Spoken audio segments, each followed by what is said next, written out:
Lisa, selamat malam. Ya, kita jumpa lagi dalam acara bincang-bincang bersama SDG ITS. Ya, pada pertemuan kali ini kita akan berbincang mengenai geowisata. Mungkin banyak dari teman-teman yang ada di sini itu tanya ya, apa sih sebetulnya geowisata itu, kemudian bagaimana sebetulnya kita itu dalam masa pandemi ini kita bisa survive gitu. Nah, pertemuan malam ini kita akan mendengarkan pandangan lain tentang bagaimana mungkin ini menjadi alternatif untuk kita bisa survive dalam kondisi COVID ini. Nah, di pertemuan hari ini kita akan ada beberapa narasumber, akan ada Pak Amin Widodo. Selamat malam, Pak Amin. Selamat malam. Ya.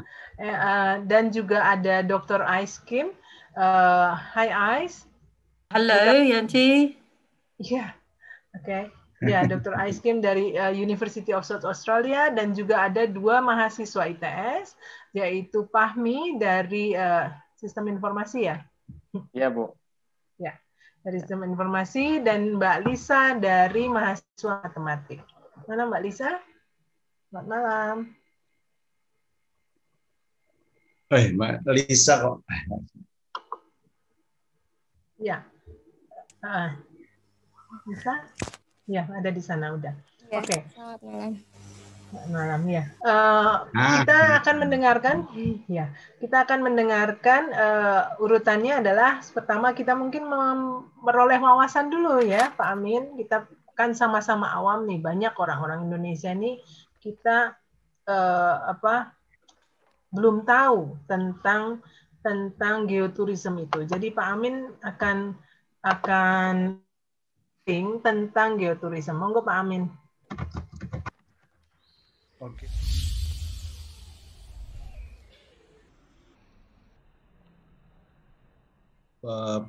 Dari para pemirsa TV Desa, dan selamat malam para narasumber pada malam hari ini.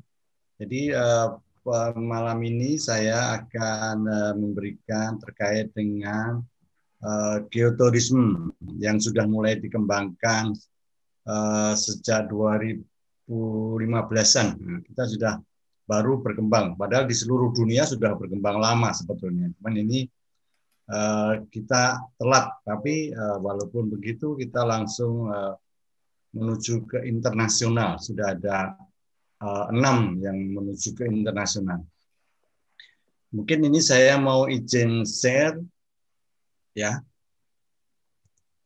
mau presentasi. Jadi ini presentasi saya pada malam hari ini. Sebenarnya judulnya pengembangan geopark. Sudah kelihatan ya? Kelihatan Pak Amin, kelihatan. Oke, saya lanjutkan. Jadi selama ini Indonesia ataupun di beberapa negara itu lebih banyak melakukan eksploitasi sumber daya alam secara ekstraktif dan cenderung tidak berkelanjutan. Jadi artinya ya begitu habis ya selesai. Dan itu sekarang itu mau paradigma itu dianggap sudah lama dan usang, mau diusangkan demikian. Jadi dan ini sudah mulai berhasil. Nah, pengembangan geopark membawa paradigma baru yang terlihat awalnya tidak mungkin menjadi sangat mungkin sekarang dan menjadi tren dunia saat ini. Jadi melalui konservasi maka ekonomi inklusif justru makin mekar berkembang. Jadi ini adalah merupakan jalan baru menuju ekonomi inklusif berkelanjutan. Dan saat ini sudah di Indonesia sudah ada yang mempunyai geopark yang mendunia. Ada 6. Nanti kita akan lihat dan bagaimana dia mengembangkan di wilayah itu menjadi sesuatu yang nanti sangat berkaitan dengan Sustainable Development Goals. Jadi kita akan lihat itu. Dan melihat perkembangan itu, ini pun peraturan presiden pun masih baru dia 2019. Jadi di beberapa negara itu sudah mempunyai banyak sekali geopark. Cina itu sudah ratusan, kita baru 6 lagi. Jadi kita sangat terlambat. Walaupun begitu ini harus dikejar dan kita sudah mengejar dengan baik, istilahnya sudah on the track semacam gitu.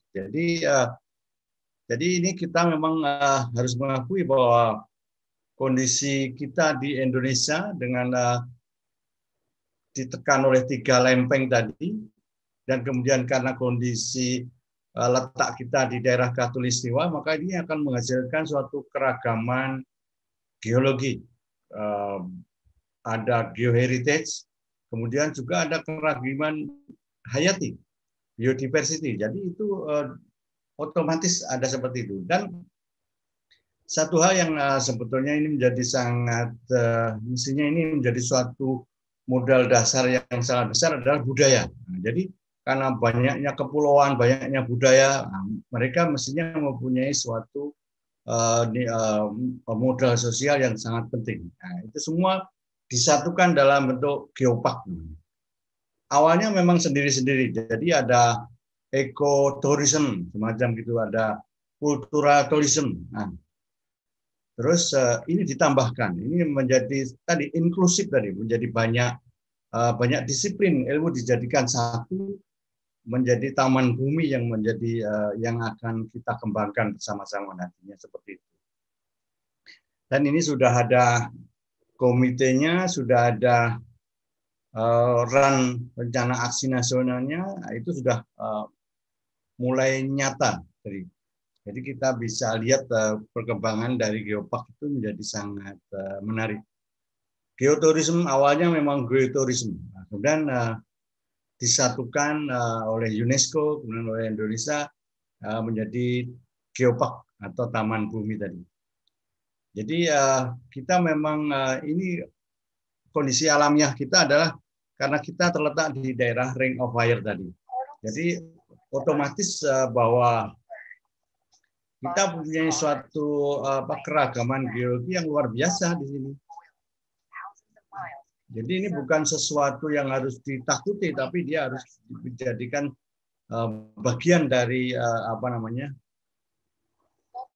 heritage yang kita punya, geoheritage yang kita punya. Jadi kita mempunyai ada di Ring of Fire ini ada 1.500 aktif vulkano dan di Indonesia itu ada 129.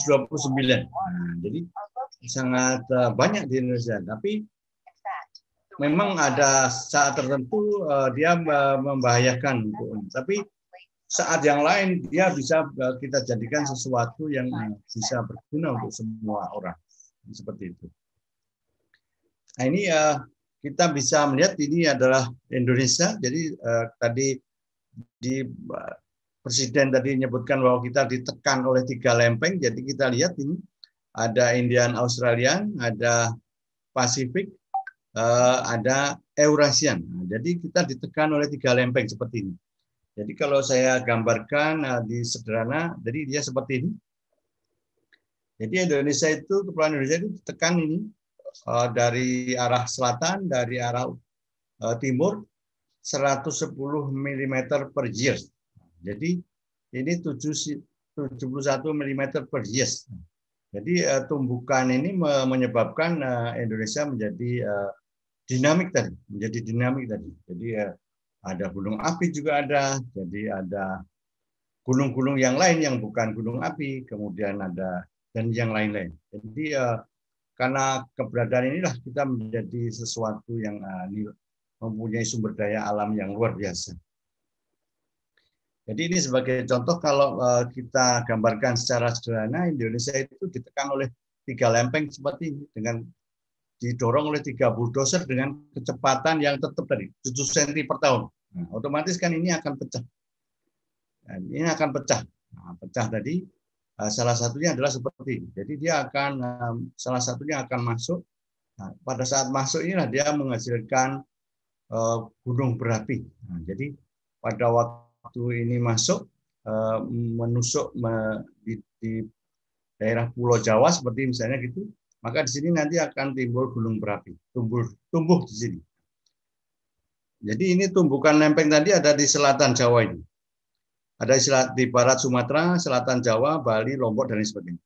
Nah, di jarak tengahnya balik Sumatera maupun Jawa, Bali, Lombok itu maka di sini gunung apinya sangat banyak. Jadi itu sangat banyak seperti itu.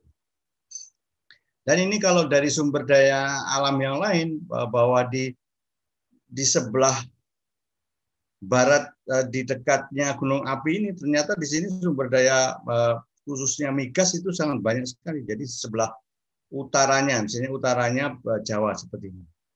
Jadi ini yang biru-biru ini adalah migas yang ada di Indonesia. Dan ini semua sudah dieksplorasi. Jadi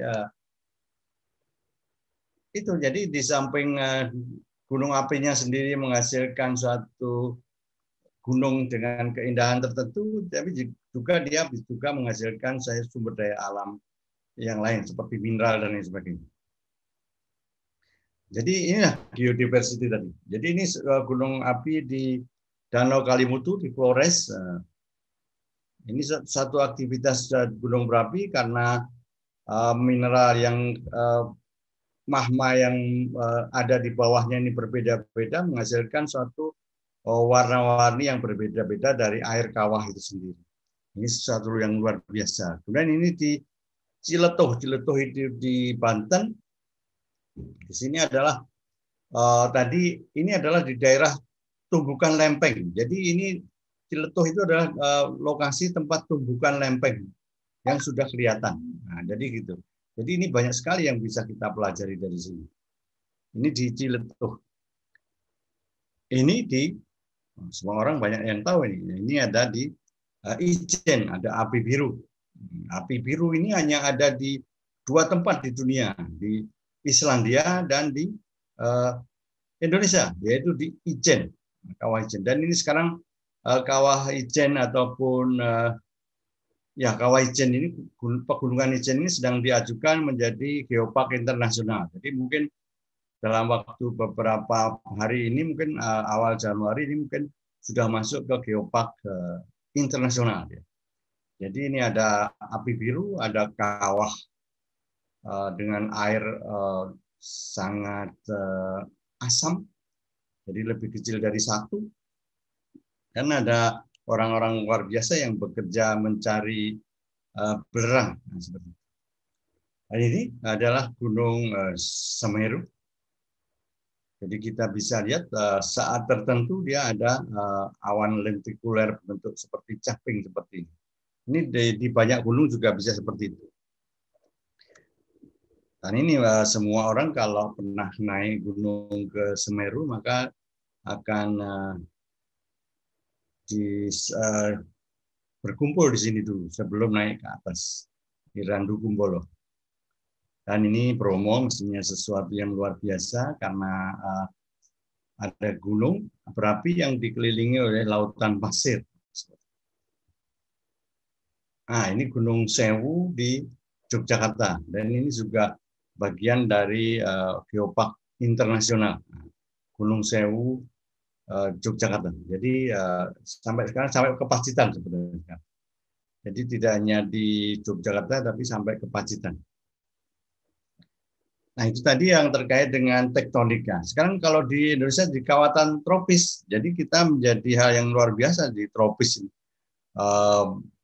Ada musim hujan dan ada musim kemarau. Dan kita semua tahu bahwa di daerah Khatulistiwa itu adalah daerah yang khusus, daerah yang berbeda dengan yang lain. Salah satunya itu adalah tumbuhnya reef, coral reef.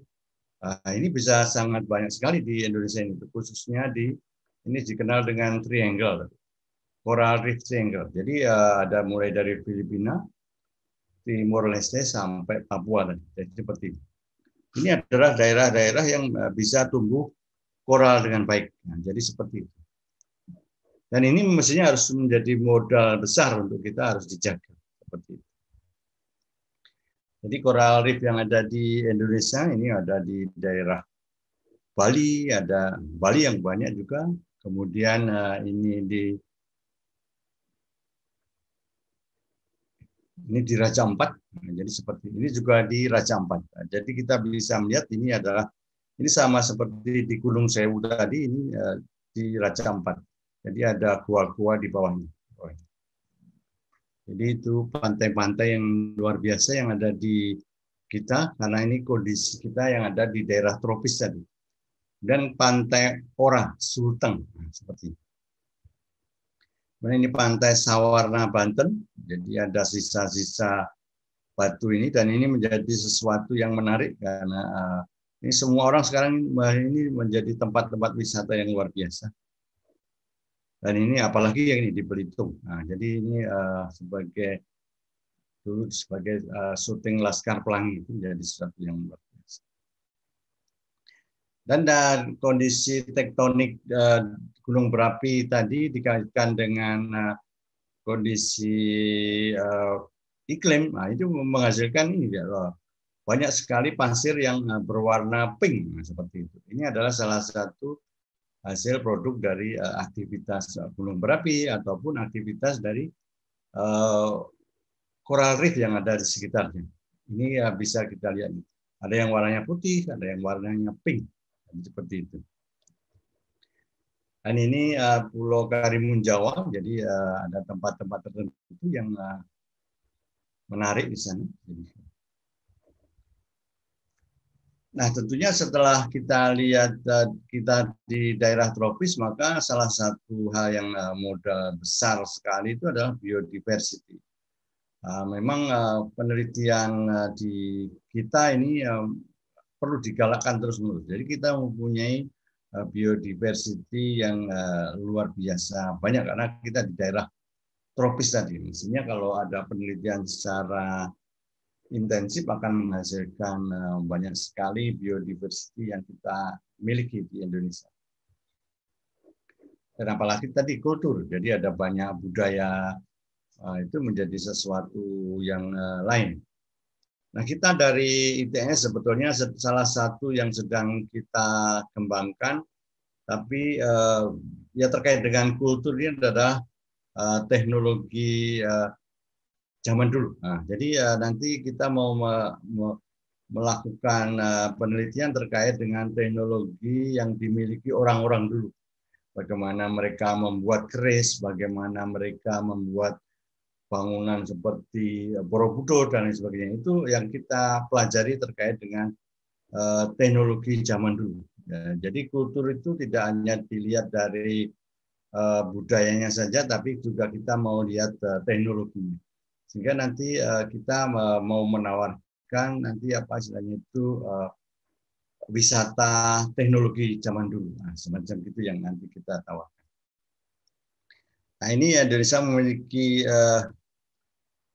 geopark, jadi internasional sebenarnya ada 6. Jadi ada tambah Lombok, kemudian ada tambah satu lagi di Sumatera juga. Ini lagi proses ya. Jadi ada Toba dan juga ada di Bojonegoro, ada Toba. Nah, ini sudah menjadi geopark internasional. Yang sekarang lagi proses itu adalah Bojonegoro, Maros Pangkep ini. Pulau Belitung ini, kalau Pulau Belitung ini menjadi sudah internasional, sudah menjadi internasional. Dan ini adalah destinasi pariwisata prioritas dalam RPJMN 2020-2024. Ini dari Bappenas. Jadi sudah menyebutkan lokasi-lokasi yang akan menjadi tempat wisata. Jadi ini salah satunya kalau di Jawa Timur ada Bromo Tengger Semeru, ada Banyuwangi dan lain sebagainya. Tapi di mana-mana ini semua sudah disiapkan untuk tinggal masing-masing daerah ini bersolek ria sehingga orang mau berdatangan ke tempat tersebut. Nah, ada satu hal ini mungkin pesan kita dari karena saya mempelajari tentang ancaman tentang bahaya geologi bahwa khususnya di daerah pantai itu sebagian besar memang rawan tsunami dan memang harus dicari solusinya yang bersama. Jadi ada sejarah gempa besar di daerah pantai selatan, baik pantai selatan Jawa, kemudian dia juga ada sejarah tsunami yang ada di pantai selatan itu. Jadi saat ini banyak sekali orang berkerumun, istilahnya itu menikmati keindahan pantai-pantai yang ada di daerah, di seluruh daerah. Tapi kawasan itu ternyata ada rawan tsunami. Dan ini menjadi sangat penting kalau ada koordinasi antara pengelola, kemudian pemanfaat yang ada di situ, misalnya dari sektor kuliner, hotel, dan lain sebagainya, dan juga pendatang, apapun wisatawan itu sendiri. Jadi harus ada koordinasi, sehingga nanti pada saat ada suatu eksiden ataupun ada ancaman tadi, ada tsunami, mereka tahu apa yang harus dilakukan. Dan kita bisa melihat dari tsunami yang pernah terjadi di Indonesia itu sebagian besar masyarakat tidak tahu bahwa itu tsunami. Jadi memang butuh pendidikan terus-menerus. Dan ini dan ini sudah sudah dijadikan satu dari dengan geopark ini. Jadi di sini melindungi warisan yang ada di kita, dan juga di sini juga disebutkan terkait dengan manajemen bencana. Jadi seperti itu. Jadi ini yang bisa kita berikan. Jadi ini sumbangan pengembangan geopark dan SDGs itu banyak sekali yang sudah bisa di-matchkan di antara geopark dan SDGs. Mungkin demikian dari saya. Bu Janti, Assalamualaikum warahmatullahi wabarakatuh. Terima kasih banyak Pak Amin. Nanti kita akan dengarkan juga ya teman-teman untuk berikutnya. Kita akan ada sesi. Nah sekarang mungkin kita panggil nih. Ternyata ada Lisa dan Mas Fahmi ya di sini yang latar belakangnya ini kan bukan pariwisata gitu. Bagaimana sebetulnya kita itu meskipun latar belakangnya bukan pariwisata, ternyata bisa berkontribusi. Ayo kita lihat video mereka. Halo guys, ini dia kawasan wisata Danau Kolin di Bangka Belitung.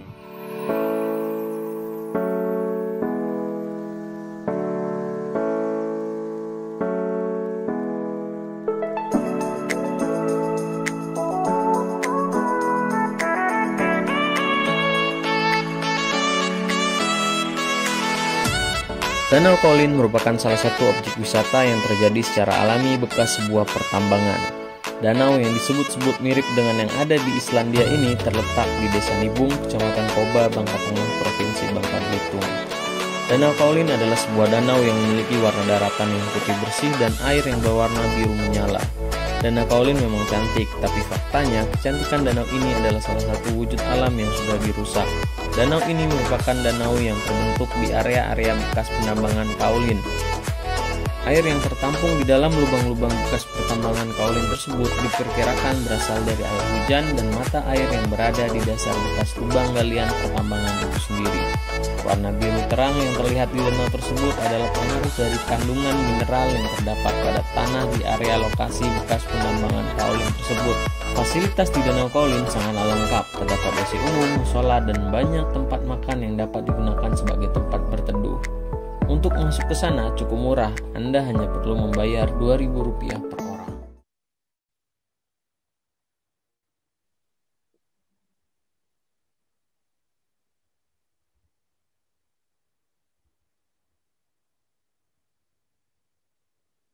Ya, halo Bu Janti, Pak Amin, and Dr. Kim. Tadi adalah salah satu wisata yang ada di Bangka Belitung, yaitu Danau Kolin. Jika tadi Pak Amin banyak menjelaskan tentang geologi park yang ada di Indonesia, di Bangka Belitung sendiri masih belum ada wisata atau daerah yang bisa disebut geological park, karena wisata-wisata tersebut tidak memiliki unsur-unsur yang bisa dijadikan geological park seperti unsur budaya, unsur arkeologi maupun unsur wisata itu sendiri. Nah, tapi wisata yang ada di Bangka Belitung juga banyak yang unik seperti pantainya yang tadi sudah disebutkan beberapa oleh Pak Admin yang ada di Belitung, dan video barusan juga merupakan salah satu wisata yang sangat menarik sekali karena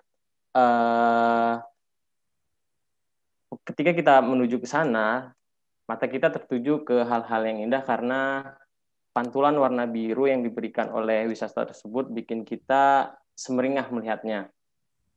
Tetapi ada satu hal yang menarik dari kecantikan wisata tersebut. Nah, wisata tersebut tuh ada atau terbuat karena suatu hal yang buruk, yaitu pengrusakan alam, di mana dulu terdapat penambangan kaolin. Jadi penambangan kaolin ini menyisakan sebuah lubang yang begitu besar, lalu dibiarkan sehingga terisi oleh air hujan yang selalu mengendap di lubang tersebut. Nah, warna biru tersebut ada dan terjadi karena zat kaolin yang membuat warna air tersebut biru. Terus wisata tersebut juga tidak jauh dari pusat kota, hanya membutuhkan 1 jam perjalanan lewat darat. Nah, selain di Nibung juga ada danau yang persis dan serupa yang ada di Belitung juga, sama persis seperti itu, warnanya biru juga. Itu sih kalau terkait Danau Kaolin dan wisata di Bangka Belitung. Memang Bangka Belitung masih belum memiliki geological park yang terdapat unsur-unsur budaya, unsur-unsur arkeologi maupun wisata yang sudah disebutkan Pak Amin tadi. Terima kasih Mas Fahmi. Ya, kita tunggu, nanti kita akan diskusi. Kita sekarang lihat lagi hasil belajar ya. Ini kan masih mahasiswa nih. Hasil belajar tadi kalau Mas Fahmi itu dari Departemen Teknik Informatika ya. Sekarang kita lihat dari Departemen Matematika. Ayo, apa yang dipelajari dari kuliah pengayaan ini ya Pak Amin ya? Ya. Ya, dari kuliah pengayaan di ITS. Jadi kuliah lintas departemen untuk memberikan wawasan. Monggo disetel videonya.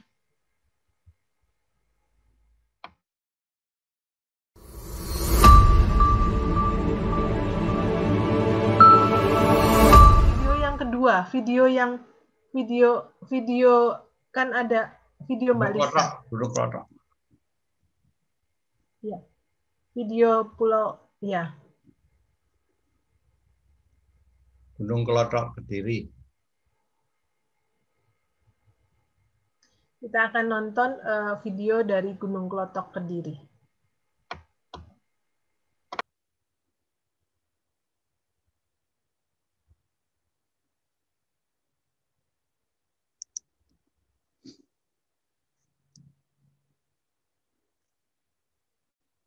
Oke, kita sambil ini dulu ya, skip dulu ya, biar kita dengarkan dulu. Kalau gitu, kita sambut Ibu Ais.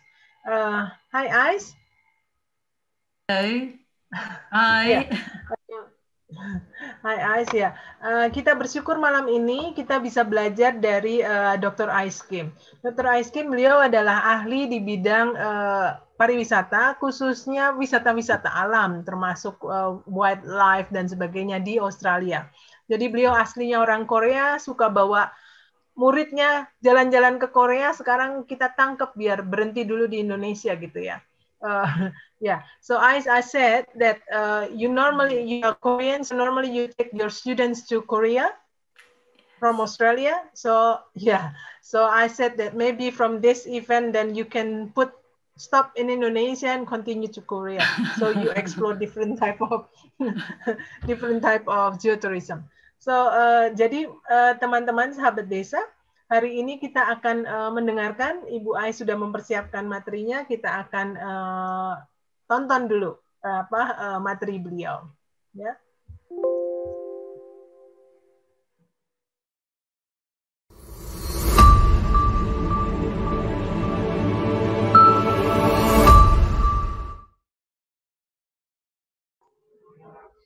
Thank you for inviting me to this special event on geotourism. My name is Dr. Ais Kim. I'm currently working as a senior lecturer in tourism event management at the University of South Australia in Adelaide. My teaching and research interests are mostly oriented with nature-based tourism and ecotourism, geotourism, as well as food wine tourism. Especially, I have focused on understanding current demand of tourist markets, identifying key strategies for sustainable tourism development and destination competitiveness. Recently, with my colleague, Dr. Yanti Gunawan and Dr. Agnes Rumiati, we are also working on local economic development of candlenut farmers at community forests in Lombok region.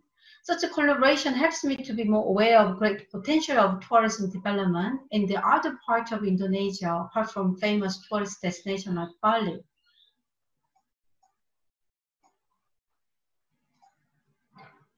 Today's topic is on geotourism is quite essential, especially as many tourism destinations suffer from COVID-19 crisis at the moment. Today, I will briefly present the geotourism potential as an alternate way to recover from the COVID-19, and especially targeting domestic market in Indonesia.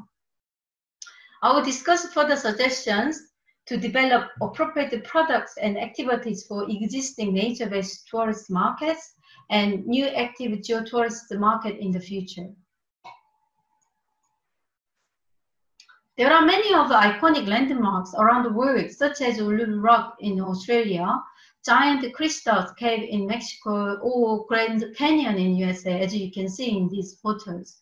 Traditionally, these destinations attract a large number of nature-based tourists or adventure tourists over the long period of time. And many of us are very familiar with nature-based tourism or ecotourism terminology. However, geotourism or geological tourism is relatively new to many tourists at the moment.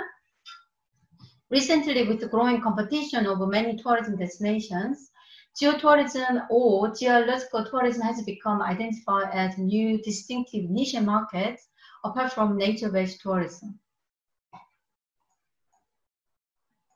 With the growing importance of protecting geological resources, UNESCO has established global geoparks around the world. In Indonesia, currently there are 4 geoparks, which attract the large number of international tourists in each region. As you can see, the West Java, East Java, as well as some of the area in Mounted Patua Park in Bali, Mounted Rinjani on the Lombok area. One of the most famous geotourism destinations in Indonesia would be Blue Volcano, East Java.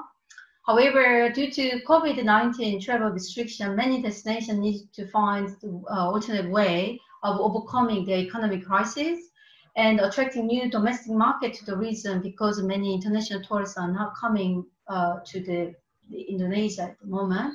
Geotourism could provide another platform to expand the diverse tourist market and create the new destination image, instead of relying on general natural environments such as landscapes or wildlife. And also, geotourism can help start not to rely on the seasonality, led to the problems. It could expand it all year round of the tourism development as well. Geotourism is a relatively new term in the market, although all kinds of geological resources have been promoted under nature-based tourism. The term has been used interchangeably, either geological tourism or geographic tourism, as National Geographic Society has also used geotourism, which emphasizes a whole characteristic of place, including people, environment, culture, and heritage.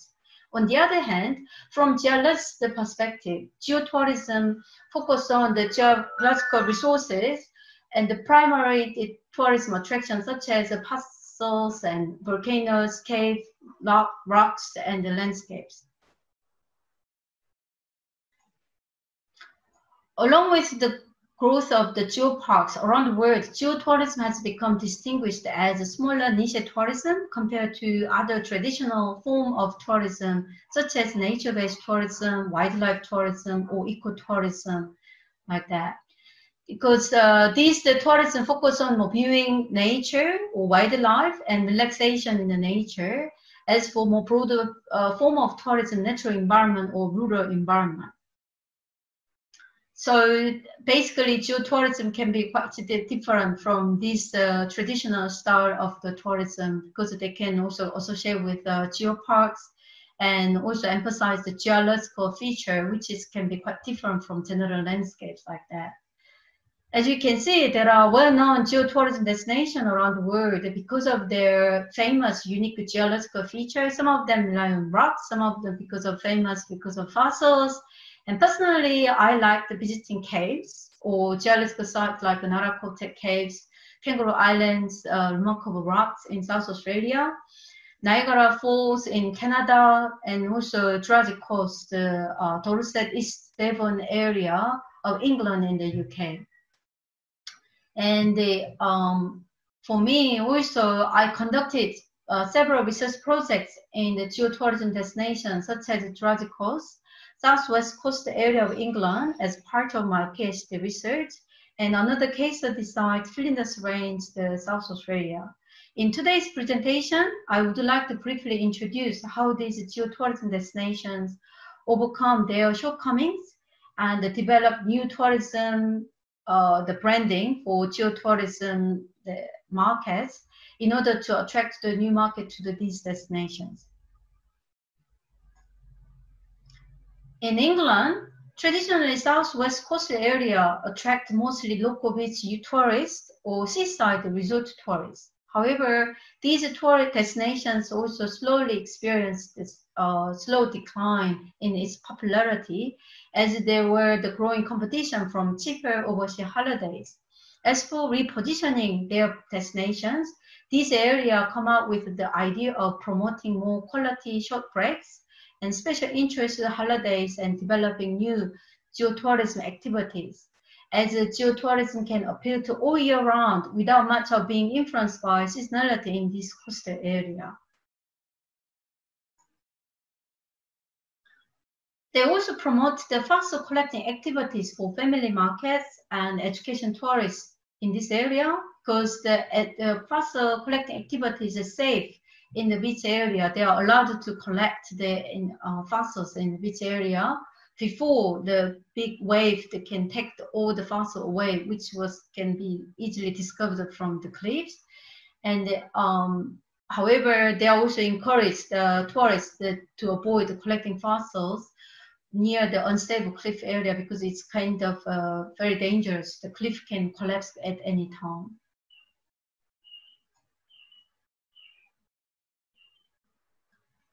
These destinations collectively work together with promoting several neighbor towns and the coastal environment under Coastal Link Network, or the new branding with the Jurassic Coast, as it reminds of over 185 million years of the geological timeline. So such a new positioning strategy was very, very successful. So people started to recognizing these different tourism activities apart from hiking, tourists, or the beach activities in this area. However, the further challenging issues were also raised due to different types of tourists, which are primarily into relaxation compared to geotourists who are more interested in the geological features or fast collecting activities, or they are looking at the cliff environments. So to overcome such a conflict of interest between tourist markets, they have also developed different visitor management policies and the tour guide materials to minimize the negative environmental outcome in this area.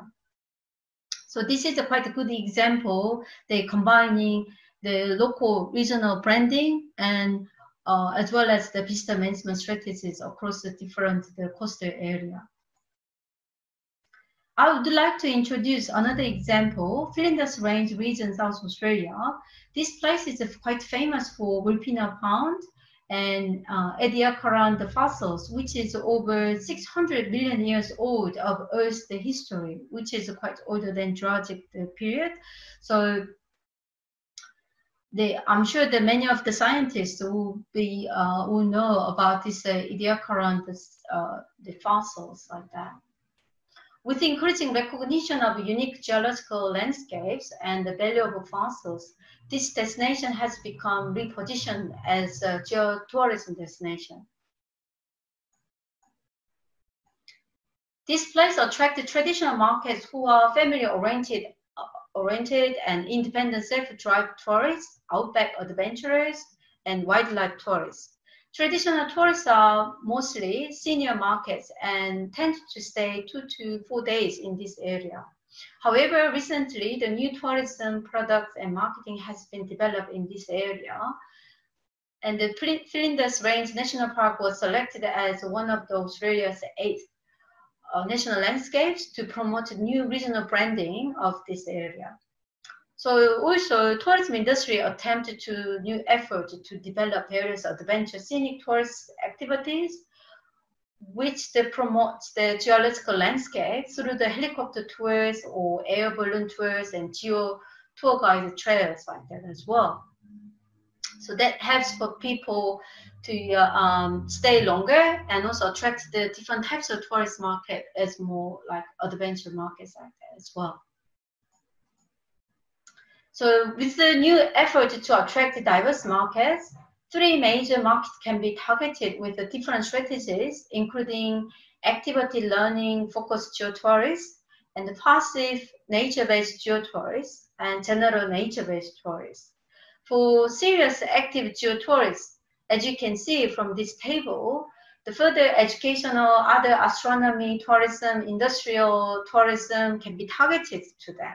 On the other hand, nature-based tourists are mostly older and senior market, and they are more like interested in the passive, the scenic viewing activities through the self 4-wheel drive or air balloon tours. So these separated market segmentation activities can lead to attract the younger or geo-adventure markets as the new tourist domestic market, and also they can stay longer. That could be beneficial to the local rural tourism industries. Overall, many new geotourism destinations still face ongoing challenges compared to popular tourism destinations. From the supply side, geotourism destinations tended to have a lack of the geo-oriented facilities and activities and outdated programs. So these destinations still focus on mostly promoting general nature-based tourism activities with relaxation and the similar scenery features. From demand side, these destinations also tended to appeal to passive nature lovers rather than geo-savvy geo-lovers or first-time visitors. So first of all, the more research on the different motivation and interest of tourist market is necessary, so then it can be matched with between the targeted products and services for each of those markets. To make geotourism more competitive and successful, it is critical to reposition, repackage the places with diversification, differentiation, cohesiveness strategies. This will also help to lead developing quality control of geological environment and the visitor management for sustainable tourism development. It would be more economically feasible to generate the multi-interest tourist experience through the modifying initial values of the geotourism site and the broader feature of the products for both existing domestic nature-oriented tourists and the potential geotourists, rather than emphasizing only the single minority niche market-based attractions. So as you can see, the active-based marketing strategy can be useful to separating the serious geotourists who would be more interested in geo-learning oriented and versus the casual geo-enthusiasts who are more less critical about geo-activities, but they like to have a more different types of nature and the mixture of the geotourism experience for that as well. For differentiation strategies, it is important to develop rebranding of geological feature with the story of how the local people associate with these places. And so this value and story can differentiate themselves from other general sceneries and natural habitats like that. It is also required to identify the different local resources, culture, and history, which can be targeted to meeting different demand of international tourists versus domestic tourists.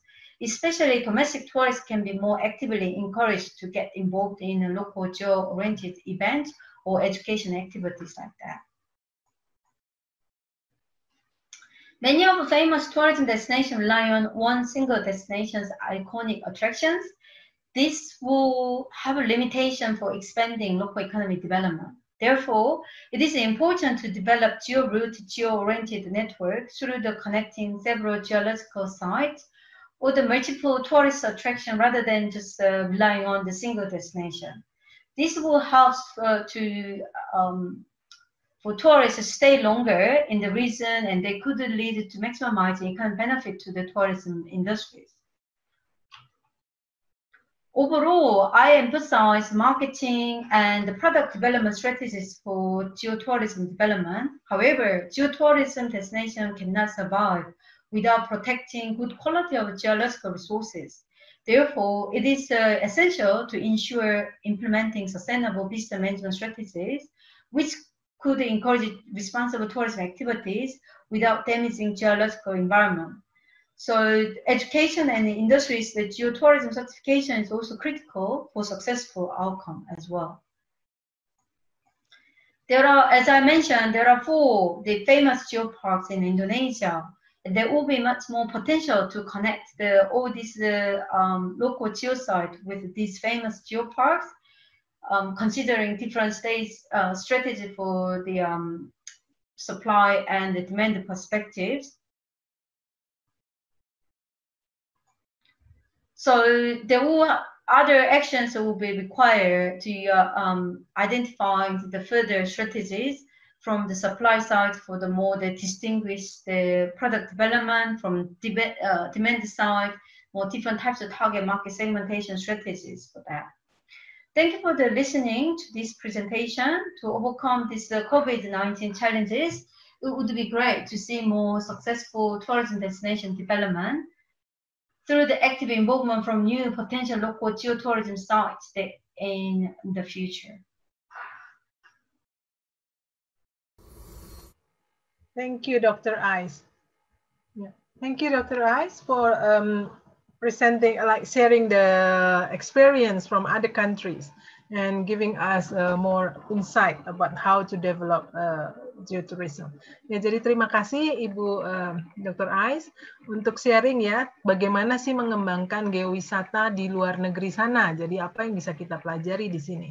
Nah, kita juga masih punya nih satu mahasiswa IPS tadi, Lisa dari matematika. Monggo, Lisa. Ya, perkenalkan, saya Lisa dari matematika. Di sini saya akan bercerita tentang wisata yang ada di Kediri. Saya share dulu videonya.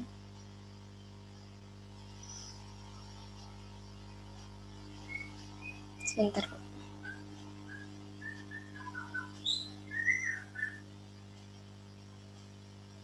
Kok belum masuk?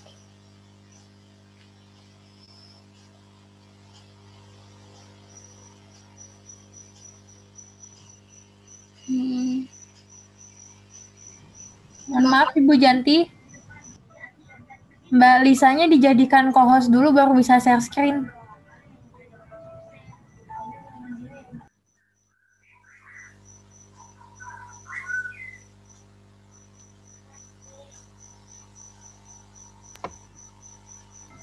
Oke, dicoba Mbak Lisa. Ya, sebentar.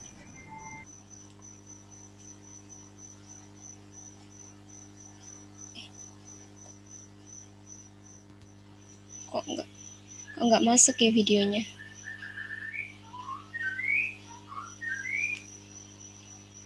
Maaf Ibu, nggak bisa Ibu.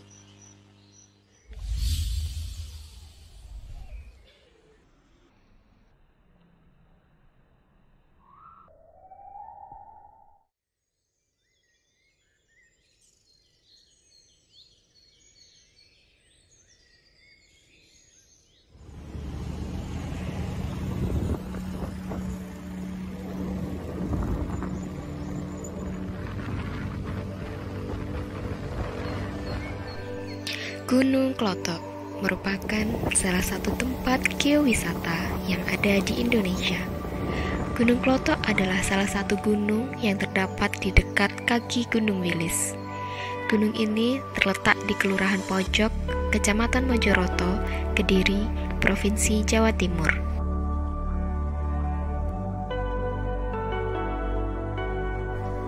Gunung ini memiliki ketinggian kurang lebih 536 mdpl. Gunung ini merupakan gunung api tipe C yang erupsinya tidak diketahui dalam sejarah manusia, namun masih terdapat tanda-tanda kegiatan manusia masa lampau.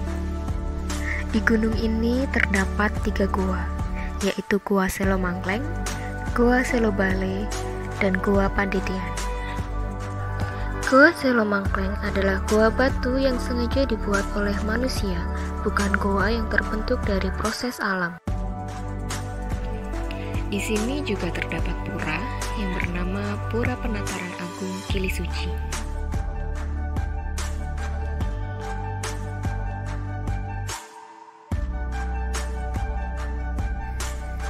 Selain itu juga terdapat Taman Brigi Wirayuda dan juga kolam renang Wirayuda yang terletak di kaki Gunung Klotok.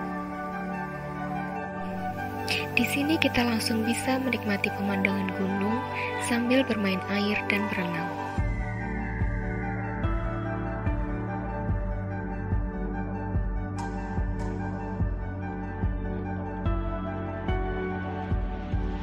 Di Gunung Klotok juga terdapat sebuah museum yang bernama Museum Airlangga.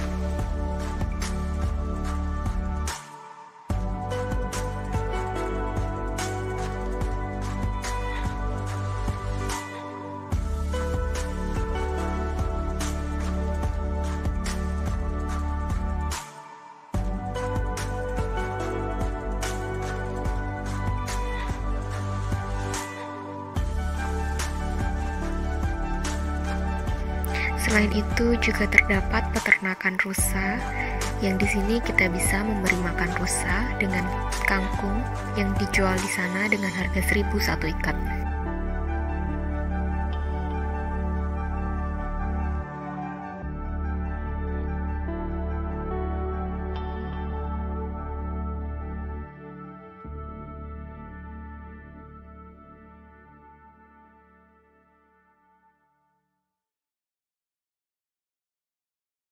Lisa, ya mungkin juga Mbak Lisa pengen share apa yang dilakukan di kelas ya, di kuliah, bikin flyer yang terkait dengan geologi dan wisata ini.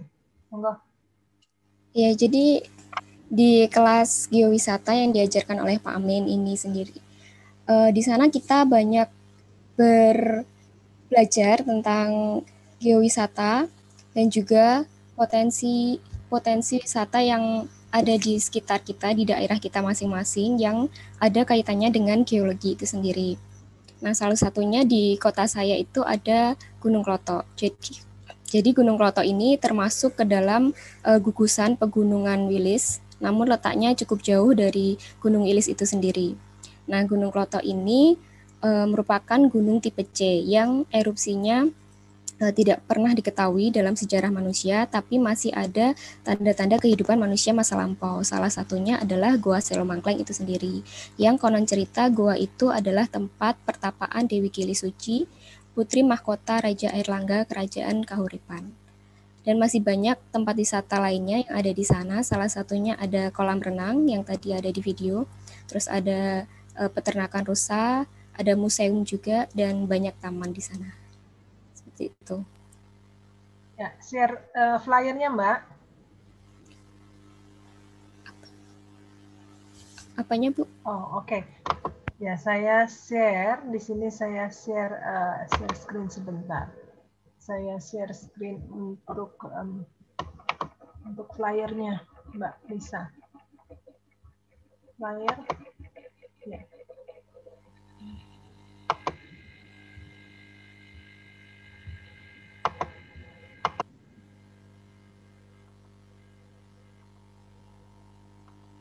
Ya, ini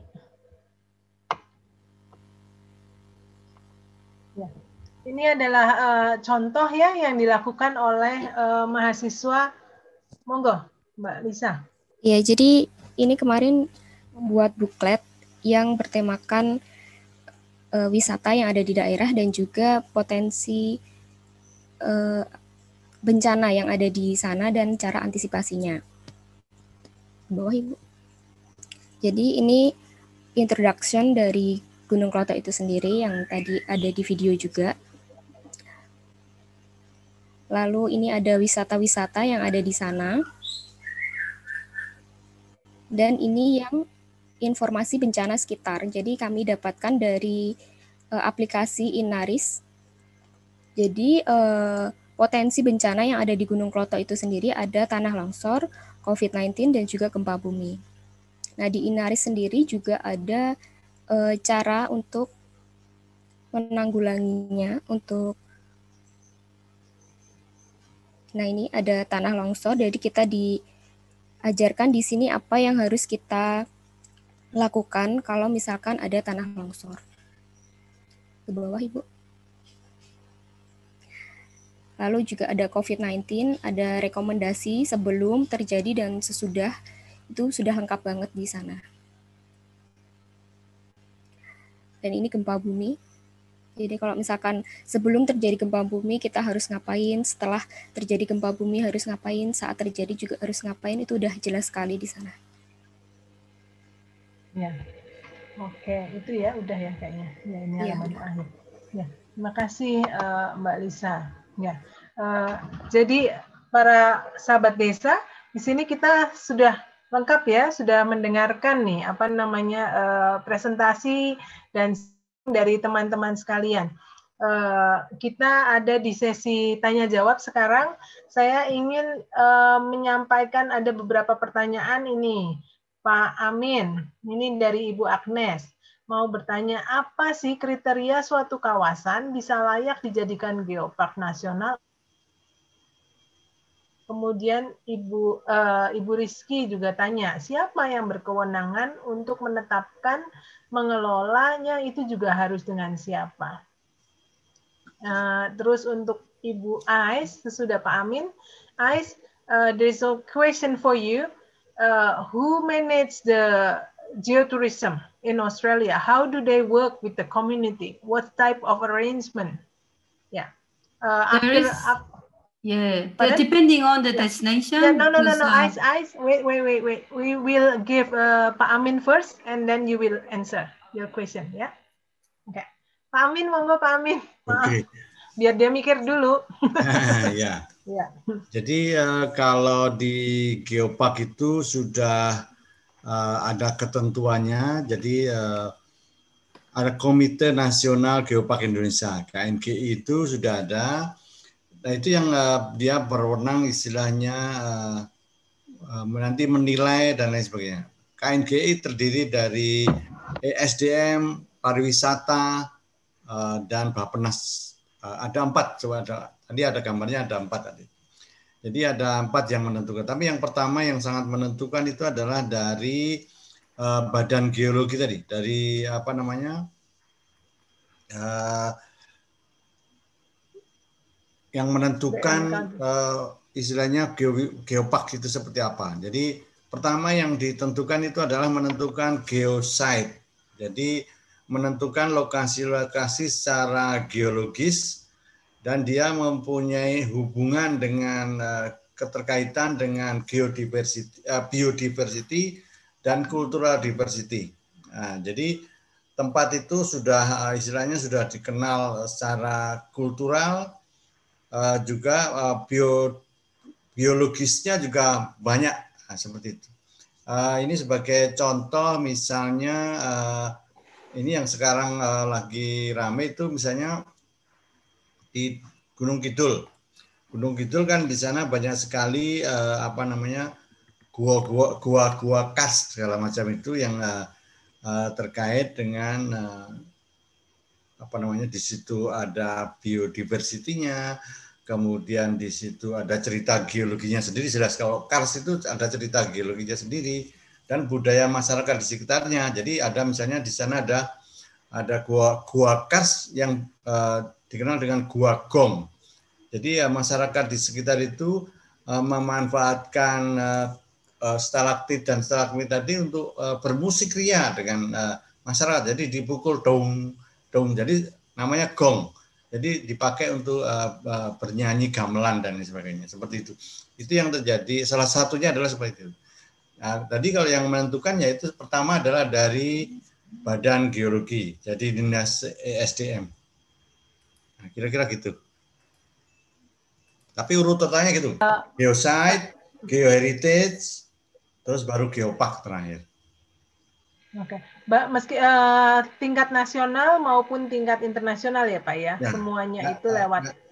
Tingkat internasional juga sama. Jadi nanti ada nilai internasional di situ yang misalnya kayak api biru di Ijen, itu kan hanya ada di 2 tempat, maka dia sudah mulai hanya ada di situ satu-satunya, jadi ya itu layak diajukan menjadi internasional tadi.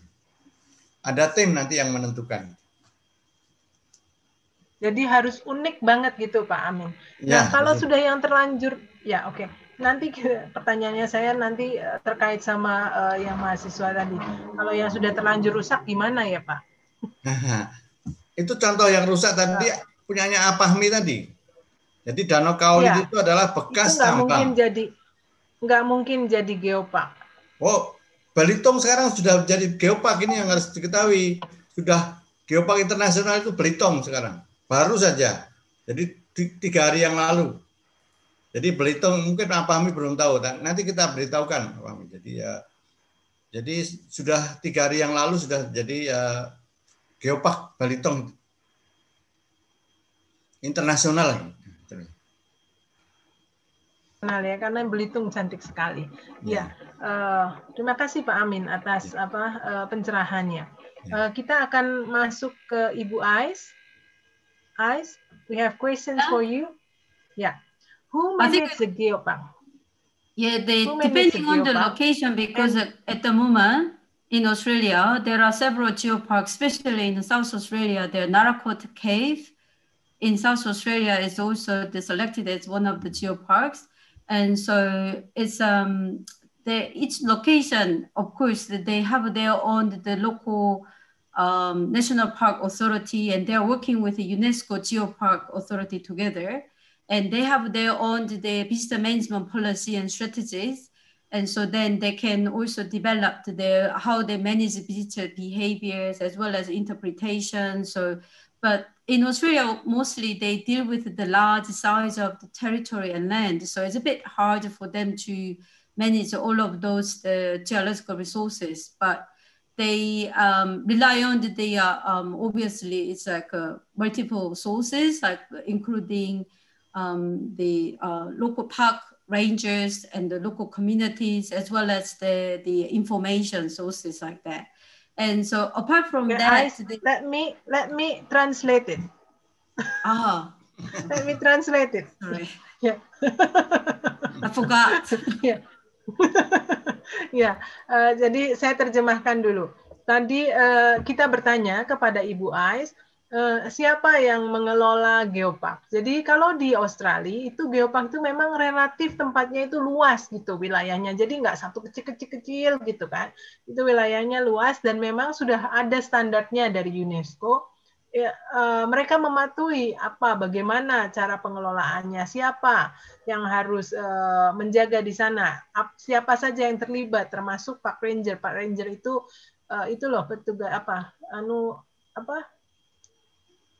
petugas hutan ya Pak ya, Pak Amin ya, seperti itu. Jadi yang penjaganya ya, termasuk mereka dilibatkan semua pemangku kepentingan.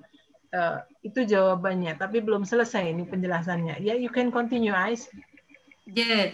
So the communities involved is either like as a part of the tourism association group or the regional development Australia, the local authority working together.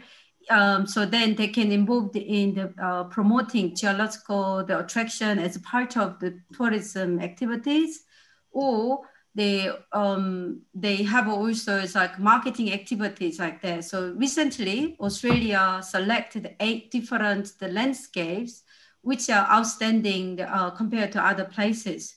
So they have their national level of the branding of geotourism destinations, including Flinders Ranges, Kangaroo Island, of course, Uluru Rock, like that. So they have that kind of a national level of involvement of the marketing of the geotourism places.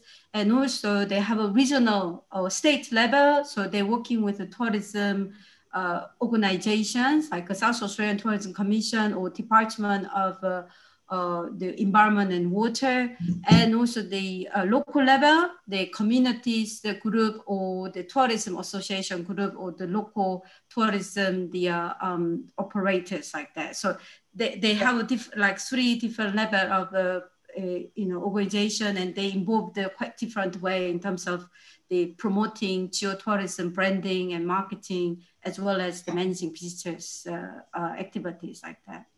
Yeah. Thank you, Ais. Ya, Bapak Ibu kerabat desa di sini. Jadi Ibu Ais menjelaskan, kalau di Australia itu sekarang ada 8 geotourism yang dibangun ya secara strategis. Nah, di sana mereka menetapkan bagi tugas gitu. Pemerintah nasional sama sebetulnya hampir sama ya seperti di kita. Pemerintah nasional melakukan promosi, branding yang lebih strategis, kemudian pemerintah regional itu provinsi berarti kan yang melakukan juga pendekatan-pendekatan untuk mengajak lembaga-lembaga yang ada di daerah, misalnya asosiasi tadi yang disampaikan, kemudian juga perkumpulan-perkumpulan yang ada yang terkait dengan pariwisata. Dan berikutnya adalah di tingkat lokal melibatkan perkumpulan masyarakat lokal di sana. Yeah. Any other message, Ais? What do you think about Indonesia? When we have lots of islands separated, how do you see us? I think there are a lot of potential for the geotourism development. But as mentioned, I think at this stage, they rely on the more famous, iconic places, which is very much focusing on the single destination promotion rather than the developing geo route or geo trail. Like, in South Australia, we do have a food wine trail. So they're promoting several different types of wine destination together. So then people stay longer and visit different places. I think Indonesia, there are great potential to develop this kind of geo routes, mixing the volcanoes as well as waterfalls, as well the different types of rocks. So then they can develop the different types of tour for the introducing the geo site. Because as I think Amien's presentation, he showed the 4 different geo parks, but within that, he said another 7 different geo parks as well. So that means that they can link with the local geoparks or even geosites together, and that will develop the geotourism branding like that through the linking several different places. So there are great potential for the developing geotourism marketing. Thank you, Ais. Ya, Bapak Ibu sahabat desa, saya tadi tanya sama Ibu Ais, gimana pandangannya tentang Indonesia gitu ya. Jadi respon beliau adalah kalau di Indonesia nih kayaknya promosinya tuh masih terputus gitu, sendiri-sendiri.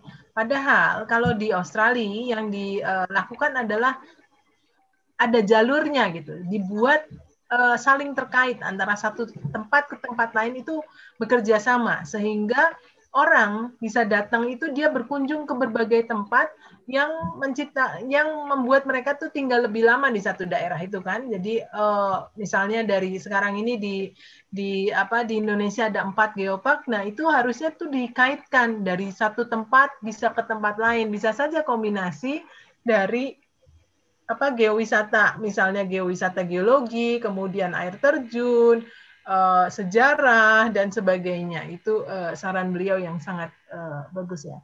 Ya, Pak Amin ingin menambahkan, Pak Amin? Kita ada 6 geopark internasional UGG tadi. Ada 6. Jadi 4 tadi ditambah Toba, Danau Toba dan Belitung. Belitung itu yang baru saja tadi terjadi. Jadi ada 6 sekarang internasional. Sedangkan yang proses yang sedang pengajuan itu adalah izin. Nah, diharapkan akhir tahun ini mungkin dia sudah dapat internasional. Dan itu satu-satunya di Jawa Timur. Oke, terima kasih Pak Amin. Ya, berikutnya ini untuk mahasiswa ini, Mbak Lisa maupun Mas Fahmi. Ini ada pertanyaan. Apa yang kalian pelajari? Kan pendidikannya lain tuh kan, matematika kok sekarang jadi masuk geowisata. Tapi sebetulnya kontribusi dari anak-anak ini kan sungguh luar biasa ya kalau saya melihat. Nah, apakah juga melihat, satu pertanyaannya adalah apa yang dipelajari kok bisa ke wisata. Kemudian yang kedua adalah apakah mungkin jadi di hire Mbak, mungkin malah jadi apa namanya tadi dia bilang jadi petunjuk wisata itu loh, tour guide daerah untuk menceritakan ya, guide daerah untuk membantu seperti Mbak Lisa dari Kediri membantu pemerintah daerah Kediri untuk bikin paket-paket wisata geologi.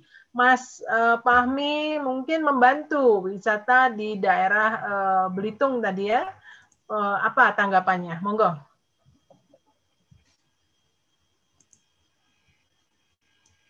Mbak Lisa? Ya, kalau saya dulu awalnya ambil mata kuliah ini tuh sebenarnya tertarik karena ada wisatanya gitu. Jadi pengen cari tahu lebih lanjut apa sih yang bisa didapetin di wisata ini dan apa hubungannya sama geologi. Dan ternyata banyak sekali yang dapat diambil dari mata kuliah ini. Ya mungkin seperti yang Ibu katakan bisa jadi tour guide, mungkin siapa tahu. Gitu ya. Oke, meskipun tadinya matematika background-nya ya, jadi ternyata kalau kita bisa saling mengkombinasikan ilmu tuh jadi sesuatu paket yang kaya ya, kan ceritanya dari kacamata yang berbeda. Kalau Mas Fahmi gimana tuh dari teknik dari sistem informasi? Oh iya Ibu, sama sih tadi seperti Mbak Lisa, ketika saya ngelihat label wisata, saya menjadi lebih tertarik untuk mendalami lebih dalam. Karena saya sendiri orang yang suka berwisata ke alam, ke gunung, ke pantai, maupun tempat-tempat yang menarik gitu, Bu. Nah, kalau dilihat dari kaca akademis, saya sendiri kan sistem informasi, sementara apa yang saya pelajari di kuliah tersebut adalah tentang wisata, bagaimana pemanfaatan wisata yang baik dan benar, wisata itu bagaimana sih kalau dari kacamata akademis, kita sendiri bisa membuat sebuah sistem atau aplikasi yang bisa dimanfaatkan untuk wisata tadi, misalnya aplikasi tersebut bisa dijadikan tour guide secara digital oleh wisata-wisata luar tentunya, sehingga kalaupun wisata luar belum mendapatkan tour guide daerah, dia bisa melihat minimal menggunakan sebuah aplikasi dari data-data tersebut, jadi dia tahu arahnya dia mau berwisata kemana. Nah, kalau dari diri saya sendiri, saya tertarik kepada wisata karena saya sendiri adalah seorang yang suka di bidang entrepreneur, apalagi di bagian pemanfaatan wisata untuk daerah-daerah tertentu. Jadi saya harus tahu gimana sih pariwisata yang baik dan benar, dan pemanfaatannya agar istilahnya tidak ilegal atau tidak menyebabkan masalah hukum lah istilahnya, Bu. Gitu sih kalau dari saya. Oke, terima kasih. Menarik ya. Jadi kita mungkin malah dari SDG ini kita bisa bekerja sama, Mas. Kita dengan Pak Amin ya, Pak Amin. Kita menawarkan sama-sama ini. Anak-anak ini kita manfaatkan untuk memberikan kontribusi pengembangan geowisata di Indonesia. Pak Amin, ini masih ada waktu 15 menit. Mungkin apa sebetulnya yang bisa dirancang kalau di tahap-tahap awal ini beberapa daerah kan masih mereka di daerah sendiri masih terbatas ya Pak. Apa yang disarankan untuk pengembangan pariwisata dengan segala tantangannya? Ya. Jadi sebetulnya yang ini suatu tantangan yang baru seperti saya sebutkan tadi, ini adalah satu istilahnya suatu jalur ekonomi inklusif yang baru. Tapi memang sebagian besar masih belum bisa melihat ini. Jadi ini sangat tergantung. Tadi sangat tergantung daerah itu sendiri. Dalam hal ini adalah pemerintah daerah, baik bupati, wali kota maupun gubernur.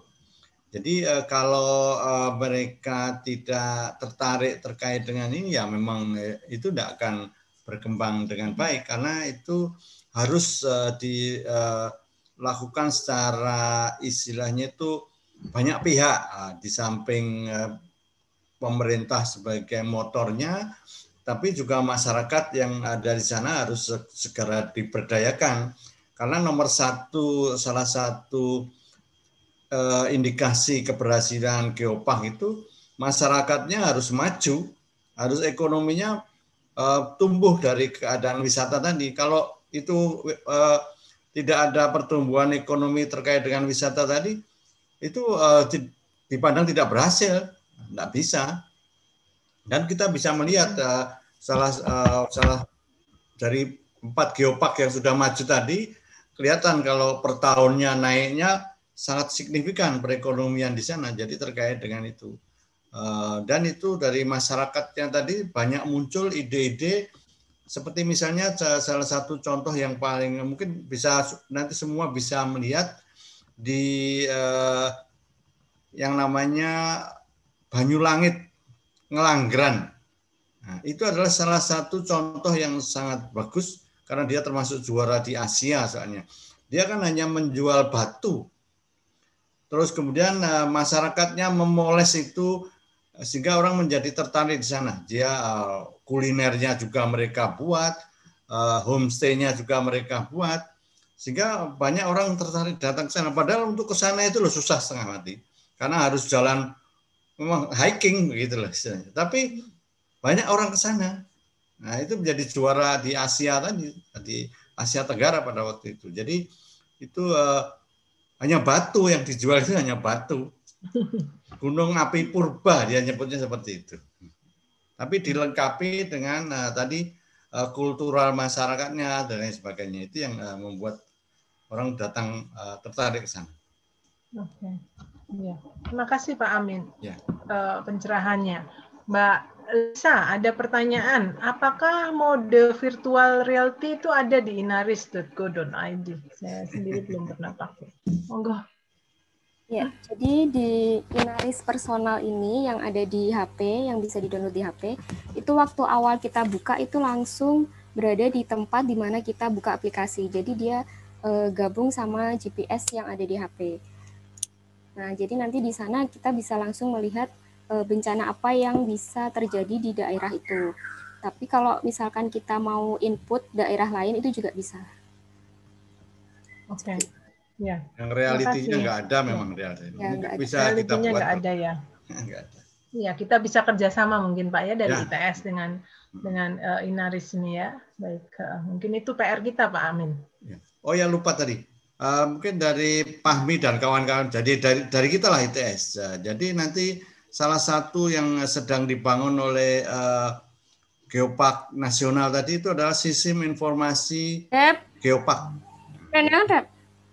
Jadi itu nanti saya akan mencoba masuk ke sana, nanti kita siap-siap membuat sistem informasi Geopark sehingga orang itu bisa mengetahui Geopark itu dengan lebih baik. Mestinya ini dari sistem informasi memang pekerjaannya begitu nanti ya. Begitu ya Pak Mi ya? Iya Pak. Ice, question for you. Yeah. Yeah. In Australia, do they like the geology? Do they also update the information? Are this tourism also dynamic, like changing the type of tourism products all the time? Yeah. Yeah, because let me translate. Wait. Let me translate it first. Yeah. Ya, Bapak Ibu sahabat desa, saya bertanya kepada Ibu Ais.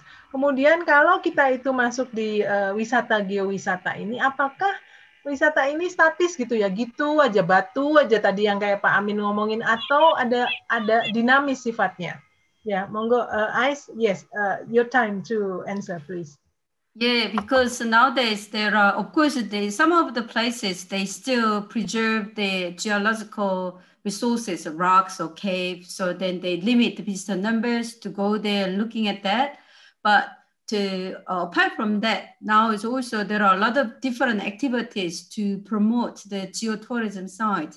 What they happen here as a geologist or scientist, they go there as a field trip and take photos and also do research of that to the places, gathering all of geological information. And then they put into the mobile technology. And so then they provide the geomap.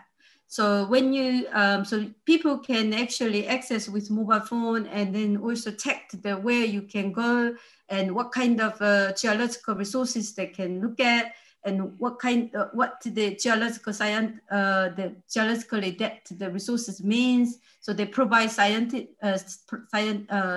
information as well.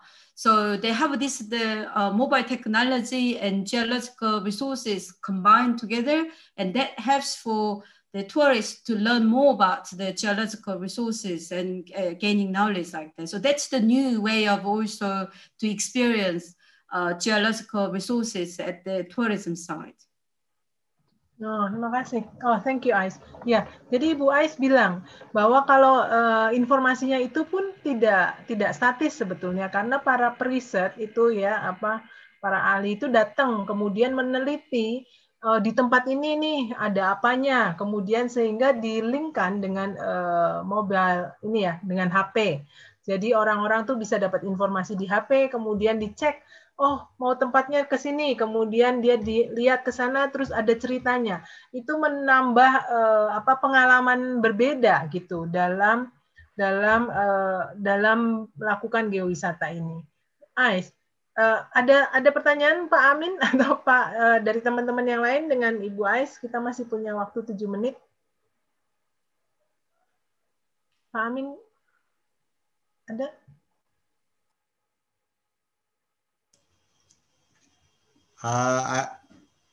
For ICE, we need cooperation with ICE Scheme Australia, especially to develop geopark, especially in East Java. We try to develop geopark, especially in Majapahit. We want to develop Majapahit to part of the geopark in national, especially. Sometimes we try to discuss about it. Ya, oke. Ya, Pak Amin menawarkan untuk bekerja sama ya dengan ICE. Yeah, we will talk more. Yeah, that would be great. It would be great, I mean, to discuss together. We can learn from each other because been working on this more South Australia related geotourism destination, but happy to share with you some of your case studies from South Australia or England like that, and for East Java's geotourism development. Yeah, thank you. Yeah. Thank you. Oke, ya terima kasih Ibu Ais atas keterbukaannya ya agar kita bisa bekerja sama lebih jauh. Pertanyaan berikutnya, Ais, this is also question for you and also for Pak Amin probably ya. Geowisata ini sepertinya punya segmen pasar sendiri karena mengandung unsur edukasi geologi.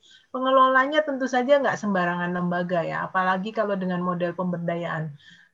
Ini Ibu Rizky takut malah tidak sustain. I translate this question and Pak Amin will answer the same question for you and for Pak Amin ya. Geotourism is have niche like unique target market for geologists or someone who like to learn about geology. So it seems that the management is not usual tourism management.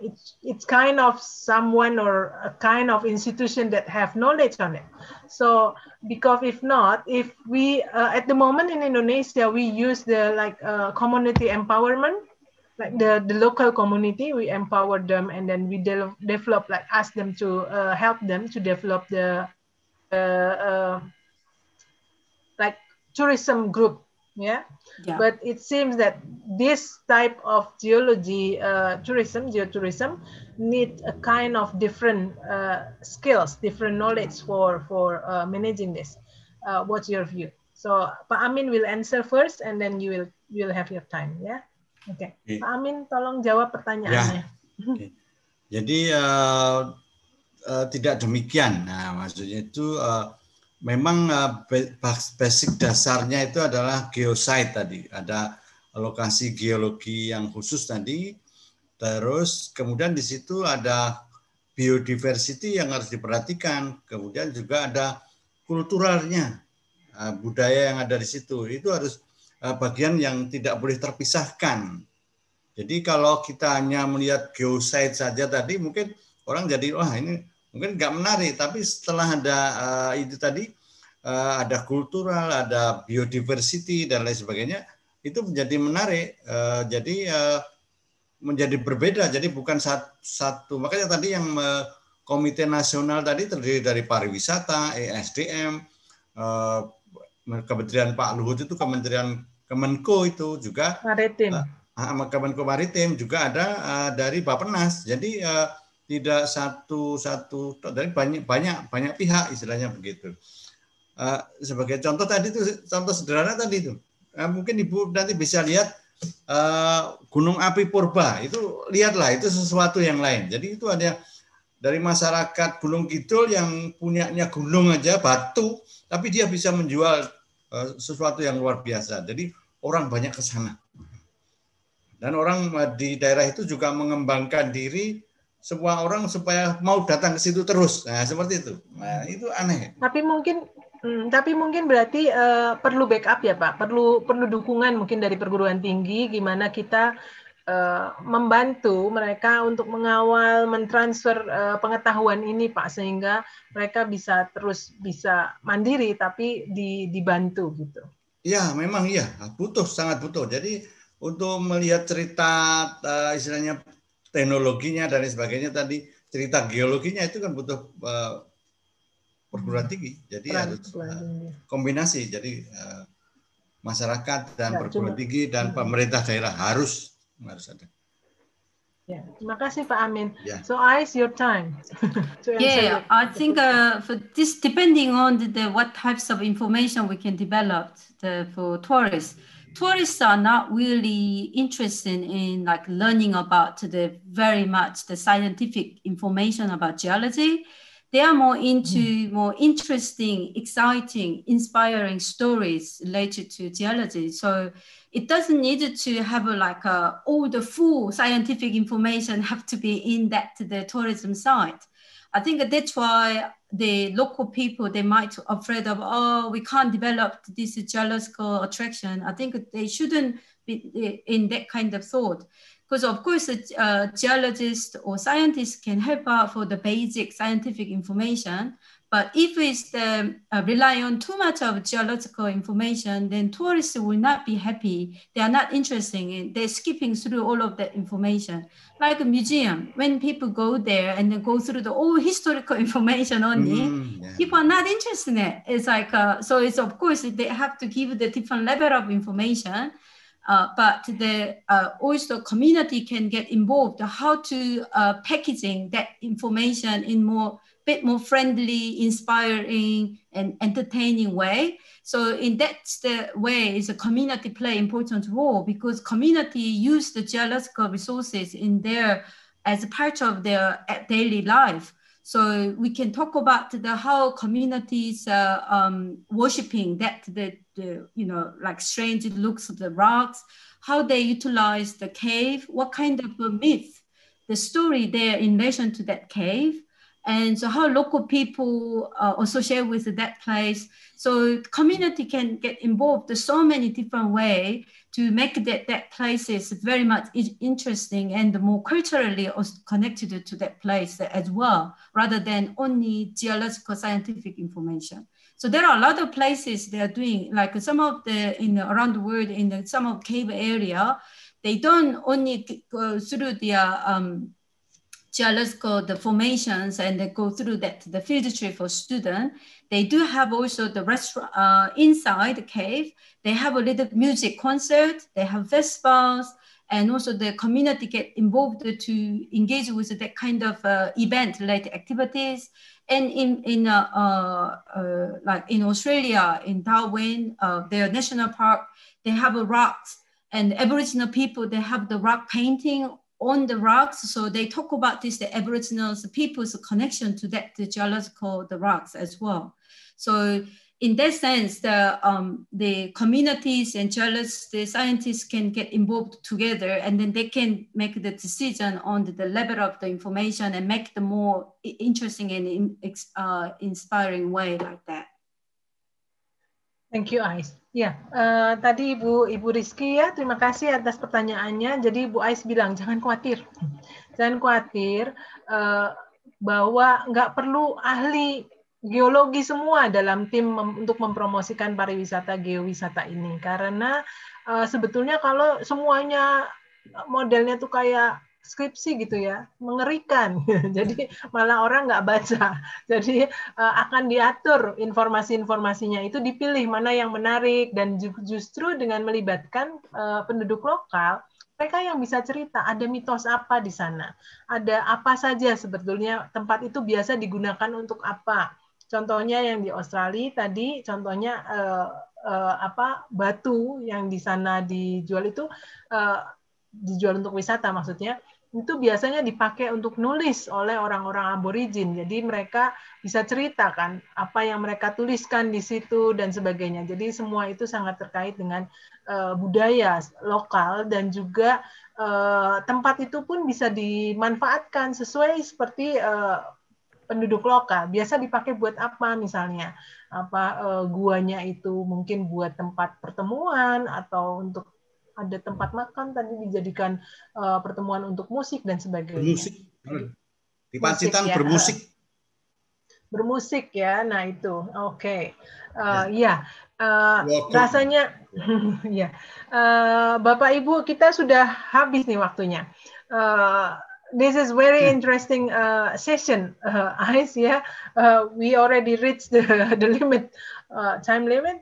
So, Bapak Ibu, para kerabat desa di sini semua, di Center ITS maupun dari DRPM ITS, kami mengundang kerjasama untuk bagaimana kita bersama-sama membangun geowisata di Indonesia. Ais, thank you very much for attending today and sharing your knowledge and experiences. Thank you for invitation as well. It was good to learn more about the Indonesia and the geoparks. Although I don't really understand much of what you guys are discussing, but the Lisa's presentation about the feeding the deer, that was very interesting for me. It's beautiful. The small deer looks a bit sad inside of caves, but yeah, it was great. Oke, ya. Jadi Ibu Ais bilang terima kasih Lisa, presentasinya menarik. Ada rusa di dalam kandang. Kalau di sana mereka suka lepas kan, nggak dikandangin. Jadi kasihan katanya. Ya, oke. Thank you Ais, and good evening, ya everyone. Ya, sampai ketemu lagi sahabat desa. Selamat malam.